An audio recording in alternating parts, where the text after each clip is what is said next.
One of the funny things about owning a brain is that you have no control over the things that it gathers and holds on to, the facts and the stories. And as you get older, it only gets worse. Things stick around for years sometimes before you understand why you're interested in them, before you understand their import to you. Here's 3 of mine. When Richard Feynman was a young boy in Queens, he went for a walk with his dad and his wagon and a ball. And he noticed that when he pulled the wagon, the ball went to the back of the wagon. And he asked his dad, why does the ball go to the back of the wagon? And his dad said, that's inertia. He said, what's inertia? And his dad said, inertia is the name that scientists give to the phenomenon of the ball going to the back of the wagon. But in truth, nobody really knows. Feynman went on to earn degrees at MIT, Princeton. He solved the Challenger disaster. He ended up winning the Nobel Prize in physics for his Feynman diagrams describing the movement of subatomic particles. And he credits that conversation with his father as giving him a sense that the simplest questions could carry you out to the edge of human knowledge, and that that's where he wanted to play. And play he did. Now, Eratosthenes was the 3rd librarian at the Great Library at Alexandria, and he made many contributions to science.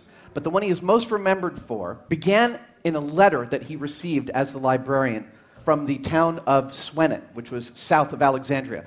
The letter included this fact that stuck in Eratosthenes' mind, and the fact was that the writer said at noon, on the solstice, when he looked down this deep well, he could see his reflection at the bottom, and he could also see that his head was blocking the sun. Now, I should tell you, the idea that Christopher Columbus discovered that the world is spherical is total bull. It's not true at all. In fact, everyone who was educated understood that the world was spherical since Aristotle's time, and Aristotle had proved it with a simple observation. He noticed that every time you saw the Earth's shadow on the moon, it was circular. And the only shape that constantly creates a circular shadow is a sphere, QED. The Earth is round. But nobody knew how big it was until Eratosthenes got this letter with this fact. So he understood that the sun was directly above the city of Swenet, because looking down a well, it was a straight line all the way down the well, right past the guy's head, up to the sun. Eratosthenes knew another fact. He knew that a stick stuck in the ground in Alexandria at the same time and the same day at noon, the sun's zenith, on the solstice, the sun cast a shadow that showed it was 7.2 degrees off axis. Now, if you know the circumference of a circle, and you have 2 points on it, all you need to know is the distance between those 2 points, and you can extrapolate the circumference. 360 degrees divided by 7.2 equals 50. I know, it's a little bit of a round number, and it makes me suspicious of this story too, but it's a good story, so we'll continue with it.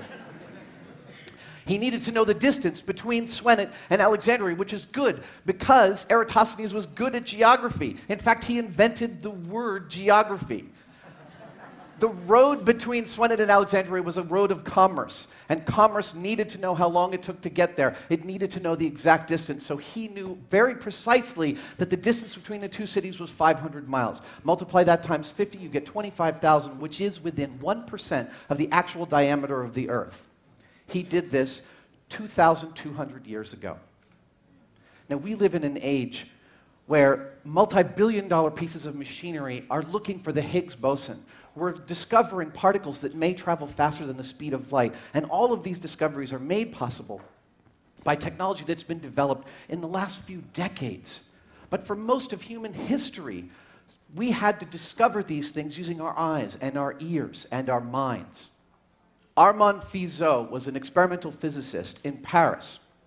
His specialty was actually refining and confirming other people's results. And this might sound like a bit of an also-ran, but in fact this is the soul of science, because there is no such thing as a fact that cannot be independently corroborated. And he was familiar with Galileo's experiments in trying to determine whether or not light had a speed. So Galileo had worked out this really wonderful experiment where he and his assistant had a lamp. Each one was holding a lamp, and Galileo would open his lamp, and his assistant would open his lamp. And they got the timing down really good. They just knew their timing. And then they stood at 2 hilltops 2 miles distant. And they did the same thing on the assumption from Galileo that if light had a discernible speed, he'd notice a delay in the light coming back from his assistant's lamp. But light was too fast for Galileo. He was off by several orders of magnitude when he assumed that light was roughly 10 times as fast as the speed of sound. Fizeau was aware of this experiment. He lived in Paris, and he set up 2 experimental stations roughly 5.5 miles distant in Paris. And he solved this problem of Galileo's, and he did it with a really relatively trivial piece of equipment. He did it with one of these. I'm going to put away the clicker for a second because I want to engage your brains in this. Now, this is a toothed wheel. It's got a bunch of notches, and it's got a bunch of teeth. This was Fizeau's solution to sending discrete pulses of light. He put a beam behind one of these notches. If I point a beam through this notch at a mirror 5 miles away, that beam is bouncing off the mirror and coming back to me through this notch.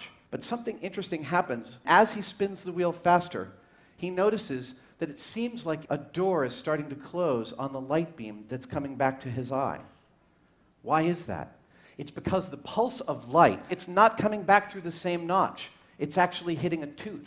And he spins the wheel fast enough, and he fully occludes the light. And then, based on the distance between the two stations, and the speed of his wheel, and the number of notches in the wheel, he calculates the speed of light to within 2% of its actual value. And he does this in 1849. This is what really gets me going about science. Whenever I'm having trouble understanding a concept, I go back and I research the people that discovered that concept. I look at the story of how they came to understand it. And what happens when you look at what the discoverers were thinking about when they made their discoveries is you understand that they are not so different from us. We are all bags of meat and water. We all start with the same tools. I love the idea that different branches of science are called fields of study. Most people think of science as a closed black box, and in fact, it is an open field, and we are all explorers.